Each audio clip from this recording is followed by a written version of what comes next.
ओम मनोजवम मारुतुल्यवेगम जितेन्द्रियं बुद्धिमतां वरिष्ठम वातात्मजं वानरयोधमुख्यम श्रीरामदूतं शरणं प्रपद्ये।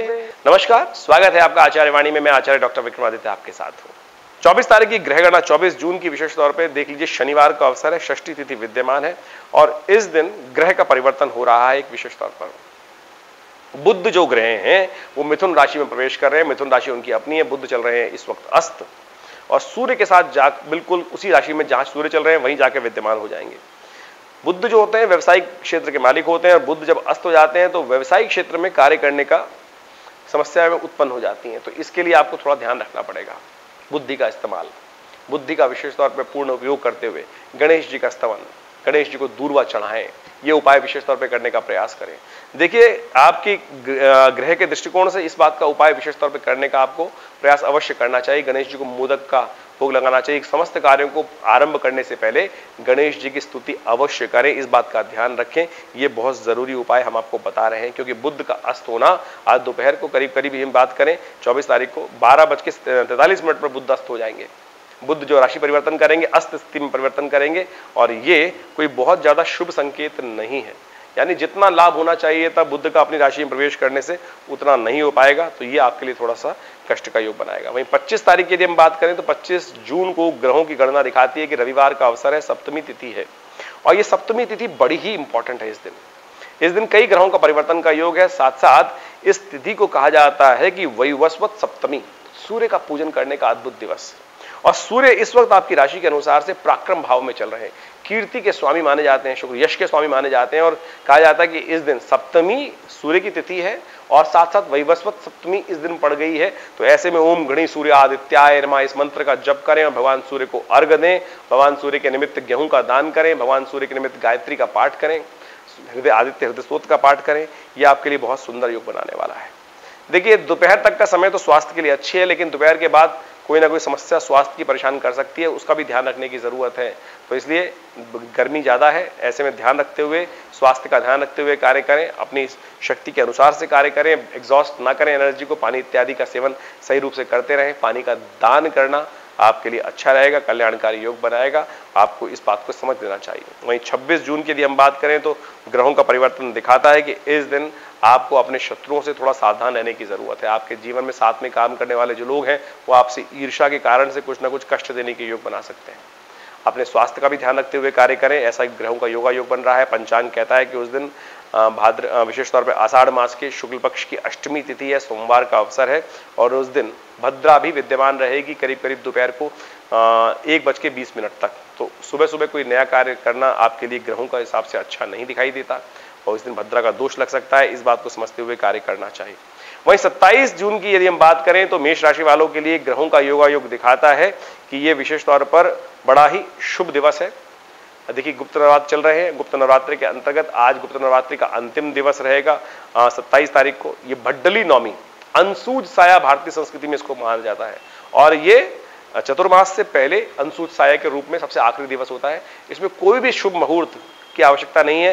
पूरा दिन शुभ है और शुभ नवरात्रि का गुप्त नवरात्रि का भी अंतिम दिवस है। तो कोशिश करें ऐसे में मां भगवती की आराधना कर अपने मंत्रों का जप करते हुए। हमने भी विवेकानंद योगाश्रम में जो करीब पिछले 9 दिनों से यज्ञ चल रहा था उसकी पूर्णाहुति का कार्यक्रम रखा हुआ है। आप उस यज्ञ में भाग लेकर अपने समस्त कष्टों को दूर करने के योग बना सकते हैं। मां भगवती का सानिध्य प्राप्त कर सकते हैं। इस दिन विशेष तौर पर ब्राह्मण भोजन कराएं, कन्याओं का पूजन करें। ग्रह योग दिखा रहे हैं कि आपके लिए आपको थोड़ा स्वास्थ्य का ध्यान रखने की जरूरत है। ऐसे में मां भगवती का एक स्वरूप है महाकाली का। उनके मंत्र से जप करें। रोगान शेषान न पहंस तुष्टा रुष्टा तु कामान सकलान अभिष्टान त्वामाशितानाम न विपन्नराणाम त्वामाशिता ह्याश्वताम प्रयांति। इस मंत्र का जप करने से कहा जाता है मां भगवती काली से समस्त रोग दोष सब दूर होने के योग बन जाते हैं। वहीं 28 जून की यदि बात करें तो 28 जून को पंचांग के अनुसार से आषाढ़ मास के शुक्ल पक्ष की दशमी तिथि है और बुधवार का अवसर है और ग्रहों का परिवर्तन हो रहा है। चंद्रमा सुबह सुबह सप्तम भाव में आपके प्रवेश करेंगे। सुबह सुबह 5:30 बजे के आसपास चंद्रमा का परिवर्तन का योग है और ये परिवर्तन आपके लिए शुभ दिखाई देता है। गज केसरी योग का निर्माण होगा। लाभ की स्थिति बनेगी भगवती के आशीर्वाद से। इस स्थिति में यदि आपने गुप्त नवरात्रि में अच्छे से पूजा पाठ करा, भगवान का नाम किया, तो धन लाभ के प्रबल योग बनने के चांसेस बन सकते हैं। लाभ की स्थिति आपकी राशि के अनुसार से प्रबल रूप से बना हुआ है। आशा दशमी है, तो ऐसे में विशेष तौर पर भगवान विष्णु का स्तवन करना चाहिए, भगवान विश्वदेव का ध्यान करते हुए, उनका पूजन करते हुए भगवान विष्णु स्वरूप में उनका पूजन करें, ब्राह्मणों को कुछ अन्न इत्यादि का गरीबों को दान करें, कल्याण के योग बनेंगे।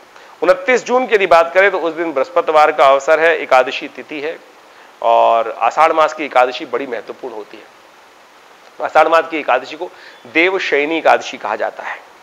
देवशयनी एकादशी का मतलब है कि चतुर्मास वहां से आरंभ होगा विशेष तौर पर और भगवान विष्णु शेष शैया पर विश्राम करने चले जाएंगे। इस संसार की समस्त सत्ता जो है वो भगवान शिव के हाथ में आ जाती है। तो इस दिन विशेष तौर पर समस्त लोगों को भगवान विष्णु का पूजन करना चाहिए और शिव भोलेनाथ हैं उनको प्रसन्न करने के दिन आरंभ हो जाते हैं। कहा जाता है कि इसके बाद सावन आरंभ होता है। इस बार सावन भी बड़ा श्रेष्ठ है। आमतौर पर सावन तो 30 दिन का होता है, इस बार योग बन रहा है 60 दिन के सावन का। तो भोलेनाथ समस्त प्रकार से समस्त कष्टों का निवारण करने वाले हैं। भगवान विष्णु को मनाने में देर लगती है परंतु भोलेनाथ तो एक लोटे से ही जल से ही प्रसन्न हो जाते हैं और समस्त प्रकार के जो भी वरदान आप मांगते हैं सब भक्त मांगता है उनके सामने तथास्तु तथास्तु, ये भी हो जाएगा, ये भी हो जाएगा, सब प्रदान करने वाले। इसमें कोई अतिशोक्ति नहीं है, बहुत सुंदर है, इसलिए आप इसको समझ रहे हैं। आपके ग्रहगण दिखा रहे हैं कि विशेष तौर पर लाभ की स्थिति बनी हुई है, गज केसरी योग आपकी राशि में विद्यमान हो रहा है। तो आपको केवल प्रयास करना है माँ भगवती का ध्यान करते हुए। देखिए आपको मैंने कार्यक्रम के आरंभ में बताया था कि ग्रहों का योगायोग दिखा रहा है कि खासतौर पर मन में भय की समस्या है। तो ऐसे में गुप्त नवरात्रों के अवसर पर एक प्रयोग नोट कर लीजिए। आप यदि करेंगे दुर्गा जी के विशेष मंत्रों का पाठ, दुर्गा दुर्गाति शमनी 32 नामावली है, जो इसका पाठ करेगा उसके समस्त प्रकार के भयों से दूर करने का अवसर उसको मिल जाएगा। दुर्गा सप्तशती की पुस्तक में गोरखपुर गीता प्रेस की जो पुस्तक छपती है उसमें पीछे से तीसरा जो अध्याय है वो विशेष तौर पर उसी का दिया गया है दुर्गा नामावली की। दुर्गा दुर्गाति शमनी, दुर्गा पद निवारणी, दुर्गमच्छेदनी, दुर्ग साधनी, दुर्गनाशिनी, दुर्गतोद्धारणी, दुर्गनिहंत्री। अंत में लिखा है नामावली माम यस्तु दुर्गाया मम मानवा पठेत सर्व भयान मुक्तो भविष्यति न संशया, कि जो इसका पाठ कर लेते हैं उनके समस्त प्रकार के भय जीवन से दूर हो जाते हैं। तो इस बात का ध्यान रखते हुए आप करें। देखिए इस दिन भद्रा भी रहेगी शाम को 5 बजे, शाम को 3 बजे के बाद। तो नए कार्यों को आरंभ करने के लिए तिथि शुभ नहीं मानी जाती है। 30 जून की यदि हम बात करें तो बड़ी इंपॉर्टेंट तिथि है। इस दिन मंगल का ग्रह परिवर्तन हो रहा है। मंगल महाराज बहुत दिन से कर्क राशि में चल रहे थे, शीर्ण अवस्था में थे, हिम्मत को तोड़ रखा था, सेनापति हैं समस्त ग्रहों के अंदर।